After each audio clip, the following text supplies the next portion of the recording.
sure. Introduce yourself. Sure. Hello, my name is Brian Glasscock. I'm a product manager at Sennheiser's Pro Laboratories, and I'm here at NAB 2024, just giving you an overview of what we have here at the booth.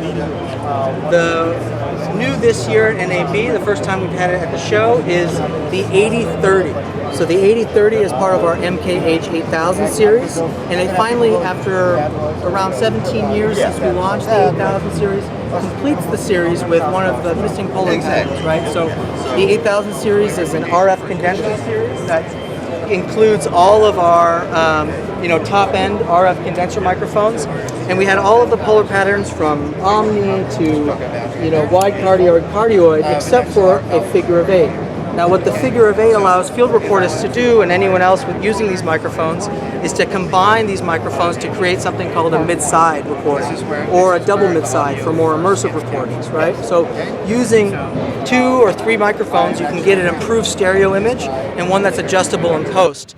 And now one that's all with the same benefits of the 8000 series, right? So these 8000 series microphones have extended frequency response, can go all the way down to 30 hertz up to 50,000 hertz, and are some of the lowest noise microphones that are available today for field recording. In addition to that, we also have the 800 Twin here. Now this is a dual diaphragm microphone that, when captured separately, the 2 audio streams of the diaphragms can be combined together in relation to level and phase in order to create any of the first order polar patterns. And that adjustment of polar pattern can be either in live or in post-production, right? So later, if you record something using an MKH 800 Twin and you want to adjust the polar pattern, you can do that in post-production, right? You can do that just by adjusting the relative level of the 2 capsules. We see a lot of use of these also in immersive recording. So people who are working on 6 degrees of freedom content, who want to record, say, an orchestra, they've placed, let's say, 40 of these distributed throughout the orchestra, and in a game engine later, as you walk up to the console or walk up to the position of the microphone, the polar pattern switches to one that's more directional, so you hear more clearly the specific sound of the instrument that you're near. While you walk away, it becomes more omnidirectional. You get more of the room noise in addition to that. So as an easy way to get a kind of volumetric effect. In addition to that, we have something that we've had since 2016, but the Ambio VR mic. Now this is a first order ambisonics mic that is used for ambience capture, suitable for VR content, 360 content, and also more traditional film and media when you decode it to, say, loudspeaker channels.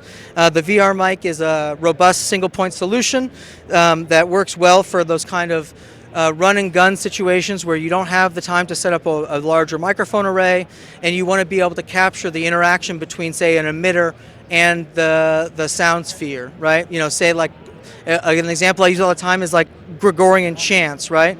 The VR mic allows you to record interesting interaction between an emitter and its source. So we have that alongside our kind of usual product lines, and a couple of the ones that we've made for a long time, both the 441 and the 421, 2 dynamic microphones that, while being some of our longest running microphones, are some of still the most popular in terms of broadcast and radio in particular, because people look for that large diaphragm dynamic sound when you think of a radio announcer or kind of other host. That large diaphragm dynamic sound gives you that presence and that proximity effect that people come to expect for those radio announcers. So these are still classic mics for that. The MKH 416 is still here on the booth.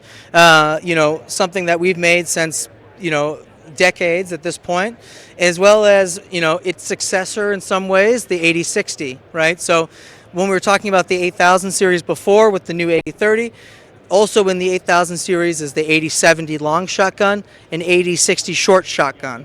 Now the 8000 series, the 8060 in comparison to the 416 has an even off-axis response, right? So going off-axis on the 8060 is more like just turning down the volume rather than changing the sound of the actual source. But the 416 we continue to make because of its extreme popularity, and that at this point the 416 has a sound that people expect, right?